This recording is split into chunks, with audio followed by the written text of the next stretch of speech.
우리는 오늘도 계속해서 사도신경 신앙고백에 담긴 말씀의 의미를 묵상하고자 합니다.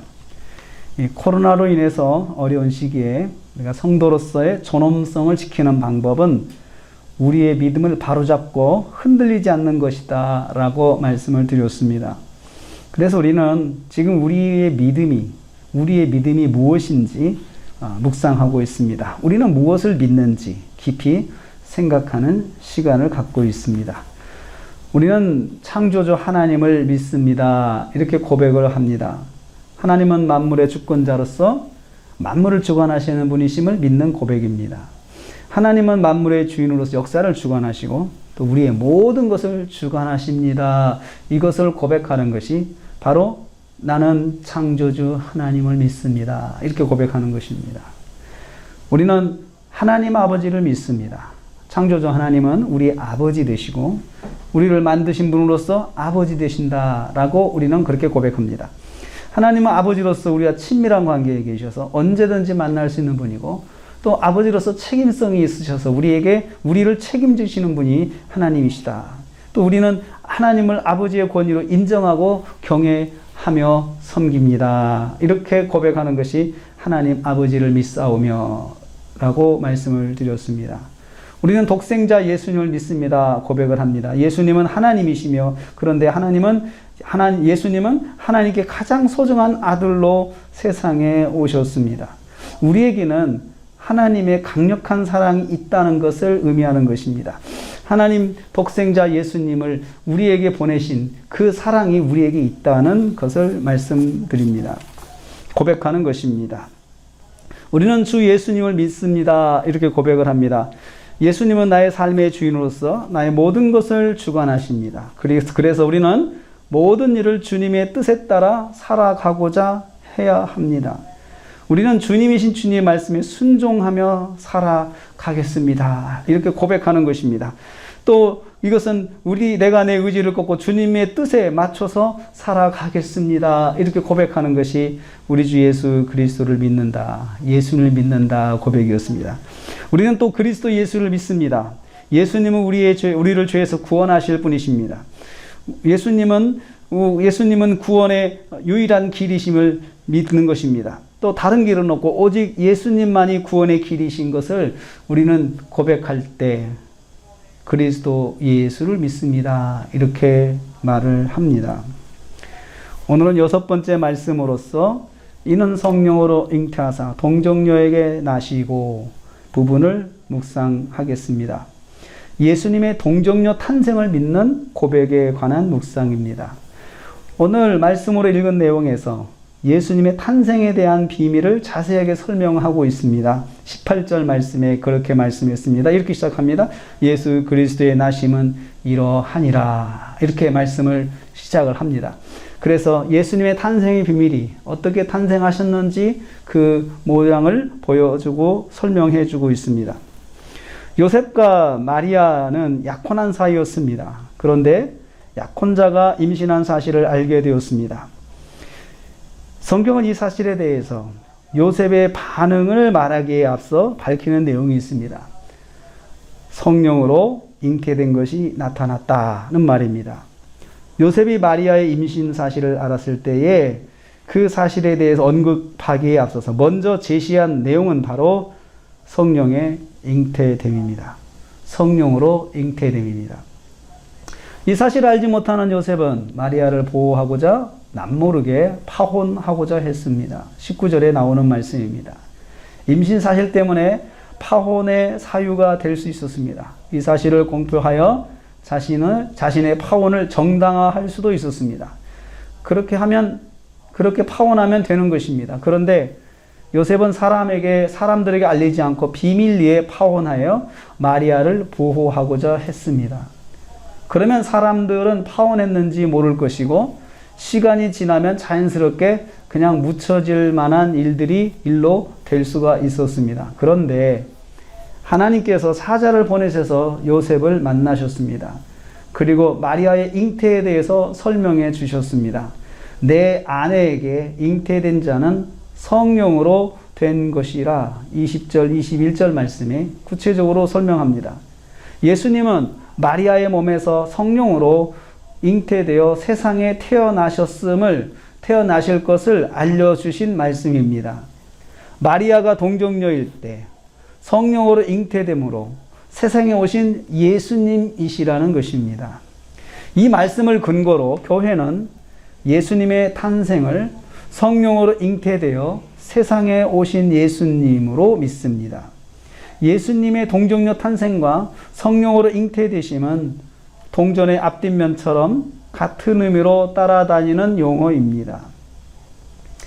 우리가 신앙생활 하면서 사람들에게 종종 듣는 반문이 동정녀 탄생에 대한 그 부인입니다. 어떻게 그럴 수가 있느냐라고 사람들이 이야기를 하고, 또 그 부분에 대해서 과학자들이 또 자꾸 그 부분을 꼬집어서 이야기를 하게 됩니다. 자기들은 도저히 그래서 믿을 수가 없다. 이것은 전설이지 않냐라고 말합니다. 이만큼 동정녀 탄생, 성령으로 잉태된 그 예수님의 그 출생에 대해서는 사람들이 이해하기가 쉽지 않습니다. 또 믿음 생활할 때 일단 넘어가기 힘든 부분입니다. 그런데 성경이 우리에게 그렇게 말씀하고 있고, 우리가 신앙 고백할 때 예수님은 그렇게 태어나셨다, 성령으로 잉태되어서 동정녀의 몸에서 나셨다라고 우리는 또 믿고 고백해야 되기 때문에 굉장히 당혹스럽습니다. 그런데 여러분, 예수님의 성령으로 잉태되심, 즉 동정녀 탄생에 가지는 의미를 알게 되면 우리는 그것을 우리가 믿음으로 나갈 수가 있습니다. 예수님의 성령으로 잉태되심, 또 동정녀 탄생하심, 이것이 가진 의미는 무엇입니까? 제가 세 가지만 말씀을 드리려고 합니다. 첫째는 예수님은 진정한 구원자로 이 땅에 오셨음을 의미합니다. 진정한 구원자. 또 다른 말로 완전한 구원자로 이 땅에 오셨음을 의미하는 것이 동정녀 탄생입니다. 성령으로 잉태되심입니다. 구원자는 우리가 예수님을 그리스도로 믿는다. 우리가 지난 시간에 말씀을 들었습니다. 그리스도는 구원자를 의미한다고 그랬습니다. 구원자. 특별히 성경은 구원자를 말할 때 우리를 죄에서 구원하실 구원자라고 성경은 제안을 합니다. 그래서 21절 말씀에 그렇게 말씀하죠. 아들을 낳아 이름을 예수라라. 이는 그가 자기 백성을 그들의 죄에서 구원할 자의 심이라. 구원한다는 것이 바로 메시아 그리스도를 말하는 것입니다. 그런데 이 구원자는 죄가 없어야 합니다. 인류의 조상 아담은 원죄를 인류에게 물려주었습니다. 그래서 우리 모든 인간이 원죄로부터 시작한 죄인이라 선포되고 있습니다. 선악과를 따먹음으로써 죄인의 가문이라는 불명예를 후손들에게 안겨주었습니다. 예수님께서 그러한 인류를 죄 가운데서 구원하기 위해서 세상에 오신 것입니다. 그렇기 때문에 죄 가운데 있는 인류를 구원하기 위한 그 메시아는 죄가 있으면 안 되죠. 죄가 있으면 안 되죠.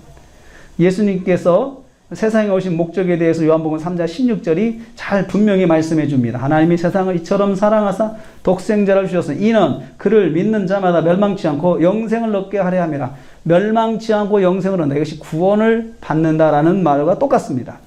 그를 믿는 자마다 구원을 얻게 하려고 세상에 오셨습니다. 예수님은 구원자, 즉 메시아로 세상에 오셨습니다. 그리스도로 세상에 오셨습니다. 오늘 말씀에서 그것을 분명히 말씀해 주고 있죠. 21절 말씀에 이는 그가 자기 백성을 그들의 죄에서 구원할 자이심이라. 세상에 오신 예수님의 제일 미션은 구원자입니다.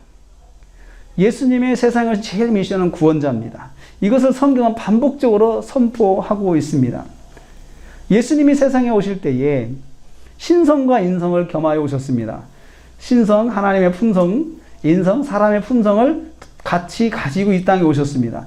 인성이라 하면 인간의 몸을 입고 오신 것을 말합니다. 인성은. 그래서 우리와 똑같은 모양을 가지고 계시고 우리와 똑같은 모습으로 세상에 계신 것을 인성이다라고 이야기를 해요. 그래서 예수님께서 인간의 가문의 혈통에서 태어나셨습니다. 이 가문은 다윗의 가문입니다. 요셉의 아들로 오신 거죠. 요셉은 다윗의 가문의 사람입니다. 법적으로는 요셉의 아들이십니다. 요셉은 다윗의 후손입니다. 왕의 혈통을 받고 온 것이죠.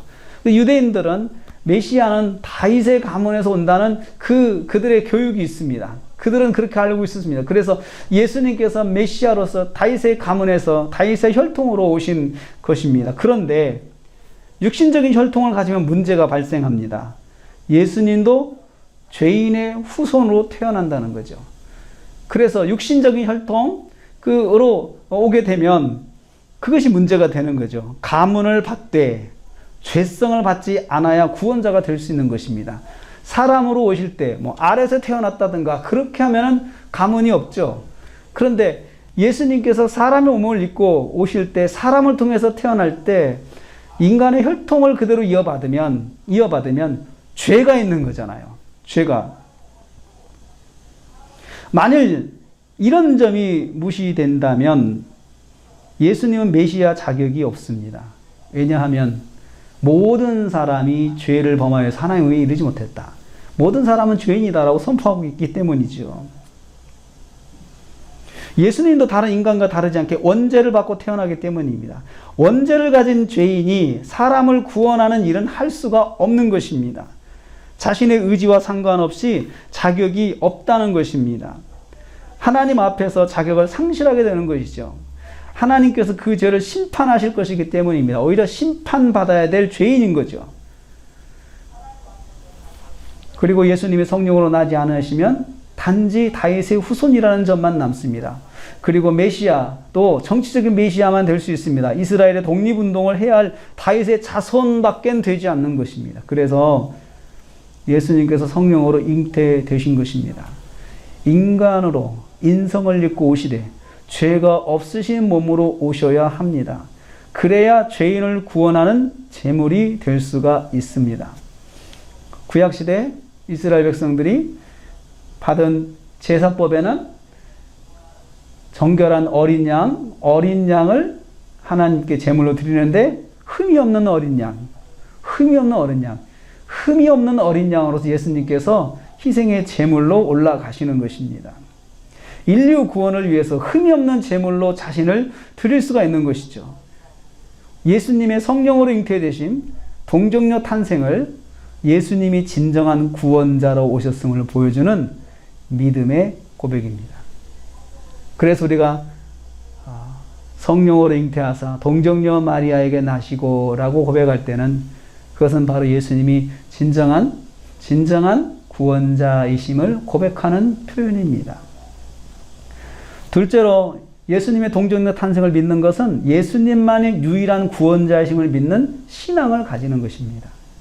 구원자는 죄가 없어야 합니다. 인성을 입고 인간으로 태어났을 때 모순된 점은 나 같은 죄를 가지고 있는 죄인이라는 점이죠. 죄인이 죄인을 구원할 수 없습니다. 죄인은 자신을 구원할 수 없어요. 먼저 하나님께 심판을 받아야 합니다. 로마 3장 23절에 모든 사람이 죄를 범하였음에 하나님이 영광에 이르지 못한다라고 했습니다. 죄의 싹은 사망이라 했어요.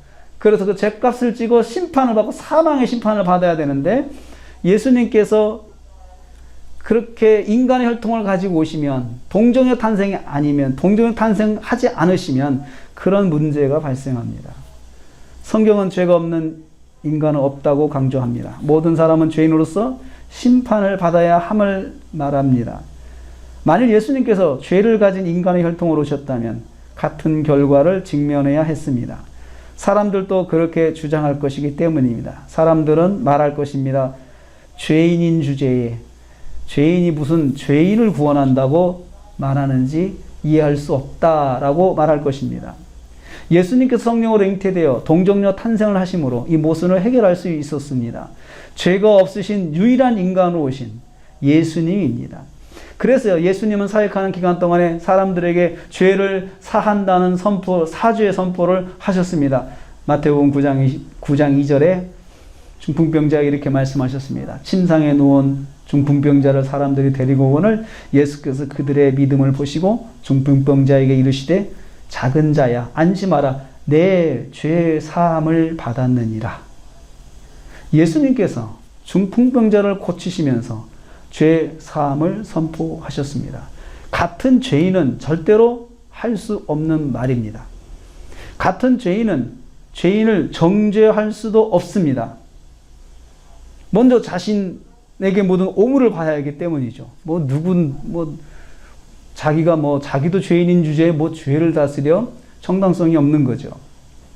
그런데 성경은 예수님께서 죄 없으신 분으로 인간을 죄에서 구원하기 위해서 세상에 오셨음을 강조합니다. 예수님만이 유일한 구원자로서 인간을 구원하실 분이심을 깨닫게 하는 말씀이 바로 성령으로 잉태되신 예수님이십니다. 그래서 예수님만이 유일한 구원의 길이시고 예수님만이 하나님께 나아갈 수 있는 유일한 길임을 고백할 수 있는 것입니다. 그래서 예수님은 요한복음에서 자신에 대해서 선포하셨습니다. 예수님만이 하나님께 나아갈 수 있는 유일한 길이요 구원의 길임을 선포하신 것입니다. 요한복음 14장 6절 말씀, 예수께서 이르시되 내가 곧 길이요 진리요 생명이니 나로 말미암지 않고는 아버지께로 올 자가 없느니라. 우리가 예수님의 동정녀 탄생, 성령으로 잉태되신 고백하는 것은 예수님만이 구원의 길입니다 라고 고백하는 것과 똑같은 거예요. 그래서 예수님께서 동정녀에게서 나셨다고 하는 것을, 그 동정녀에서 나신 것만을 우리가 그것을 맹목적으로 믿고 고백하고 그것이 아니고, 그것은 바로 예수님만이 구원의 길인 것을 고백하는 것을 우리는 기억을 해야 됩니다. 나로 말미암지 않고는 아버지께로 올 자가 없다고 단호하게 말씀하셨습니다. 예수님의 동정녀 탄생, 성령으로 잉태되심이 아니고는 성립될 수 없는 말씀입니다. 셋째로, 예수님의 동정녀 탄생을 고백하는 것은 하나님의 초자연적인 역사를 믿는 신앙을 가지는 것입니다. 성경은 창조주 하나님으로부터 시작하여 초자연적인 하나님의 능력에 대해서 선포하고 있습니다. 온 우주 만물을 창조하신 하나님이십니다. 그 방법에 대해서는 인간이 논증을 할 수가 없습니다. 입증할 수가 없습니다. 하나님의 창조에 대해서 부분적으로 설명이 가능하겠지만 온전한 이해를 할 수는 없는 것입니다. 하나님의 초자연적인 역사를 성경은 반복적으로 기록하고 있습니다. 하나님께서 초자연적으로 우리 인간이 이해할 수 없는 방법으로 역사하시는 그 하나님의 능력에 대해서 성경은 반복적으로 말씀하고 있죠. 조금 전에 말씀드린 천지 창조의 그 하나님의 역사 설명할 길이 없습니다. 또 홍수 사건, 노아의 홍수 사건, 바벨탑 사건, 출애굽의 10가지 재앙, 홍해를 건넌 사건, 요단강을 또 갈라서 건넌 사건, 광야에서 만나와 메추라기로 먹이신 사건, 호렙산 반석에서 물이 나온 사건, 가나안 정복 중에 해와 달을 멈춘 사건, 다니엘의 사자굴 사건, 다니엘의 세 친구의 풀무불 사건, 예수님의 오병이어의 역사, 예수님께서 무리를 걸으신 역사, 죽은 나사로를 살리신 그 예수님의 역사, 예수님의 부활과 승천의 사건 등등, 성경은 초자연적인 하나님의 역사를 일상으로 말씀하고 있습니다. 하나님께서 일상적으로 행하시는 그런 모습은 초자연적인 사건인 것을 알 수가 있습니다. 하나님께는 일상적인 것이 초자연적인 것입니다. 거기에 비해서 본다면 예수님의 동정녀 탄생의 사건은 하나님의 역사하심에 특별히 문제가 없고 어려움이 없는 것입니다. 그냥 그 하나님의 초자연적인 역사의 한 선에 있는 것입니다. 같은 선에 있는 것이죠. 천지를 창조하신 것이나 동정녀 탄생하신 것이나 이것은 하나님께는 그냥 일상적인 하나의 하나님의 평범한 역사 중에 하나인 것이죠. 교회는 이것을 믿는다고 고백하는 것입니다. 그래서 교회 공동체는 하나님의 역사, 하나님의 초자연적인 역사, 하나님의 권능, 하나님의 능력을 믿습니다라고 고백하는 공동체가 교회 공동체예요. 그래서 예수님께서 성령으로 잉태되어 동정녀에게 나셨다고 하는 것은 우리에게는 생소한 일이 아니에요. 우리는 성경을 펴서 읽을 때마다 대초에 하나님이 천지를 창조하셨느니라 하셨다라고 하는 이 말씀부터 듣고 이 말씀부터 믿고 시작하거든요. 이 말씀을 믿고 천지창조하신 하나님의 역사를 믿는 사람은 동정역에서 태어나게 하신 예수님의 성령의 역사를 이건 안 믿을 수가 없는 거예요. 자연스럽게 믿을 수 있습니다. 하나님의 전능하신 역사를 교회가 믿지 않고 믿음을 말할 수 없습니다. 하나님의 전능하심을 믿지 않고 교회는 교회가 아닙니다. 하나님의 전능하심을 믿지 않는 믿음은 온전한 믿음이 아닙니다. 예수님의 동정녀 탄생을 믿는다고 하는 것은 바로 하나님이 전능하신 역사로, 전능하신 하나님의 능력으로 하나님께서 일하신다는 것을 우리가 고백하는 것을 말합니다. 사랑하는 성도님들, 우리는 믿습니다. 우리는 예수님께서 동정녀 탄생, 성령으로 잉태되셔서 세상에 태어나셨음을 믿습니다. 이 믿음을 가지지 못하는 것은 믿음의 장애가 생겼다는 것입니다. 이 믿음을 가지지 못하는 것은 온전한 믿음을 가질 수 없다는 것입니다. 그래서 우리의 신앙 고백에서 이는 성령으로 잉태하사 동정녀 마리아에게 나시고 라고 고백을 하고 있습니다. 이 고백이 의미하는 바가 무엇이었습니까? 예수님은 완전한 구원자로 오셨음을 믿는다는 고백입니다. 예수님만이 유일한 구원자이심을 믿는다는 고백입니다. 창조주 하나님의 전능하심을 믿는 믿음의 고백입니다. 사랑하는 성도님들, 이러한 하나님을 믿는, 온전하게 믿는 믿음으로 우리가 이 어려운 시대에 우리 믿음을 바로 세우고 우리가 온전한 믿음 안에 서는 저와 여러분 되시기를 주님의 이름으로 축복합니다. 기도하겠습니다. 주님, 우리는 오늘 또 사도신경을 묵상하게 하심을 감사드립니다. 우리는 성령으로 잉태하사 동정녀 마리아에게 나신 예수님을 믿습니다. 이 고백을 통해서 우리가 예수님을 온전한 구원자이심을 믿게 하시니 감사합니다. 이 고백을 통해서 예수님만이 구원의 길이심을 믿게 하심을 감사합니다. 이 고백을 통해서 창조주 하나님의 전능하신 역사를 믿게 하심을 감사드립니다. 한 주간도 우리가 살면서 지금도 살아 역사하시는 주님을 의지하며 살게 하여 주옵소서. 우리의 고백대로 나의 죄를 위해서 십자가에 죽으시고 부활하신 주님을 의지하게 하여 주옵소서. 모든 말씀 우리 주 예수 그리스도 이름 받들어 기도하옵나이다. 아멘.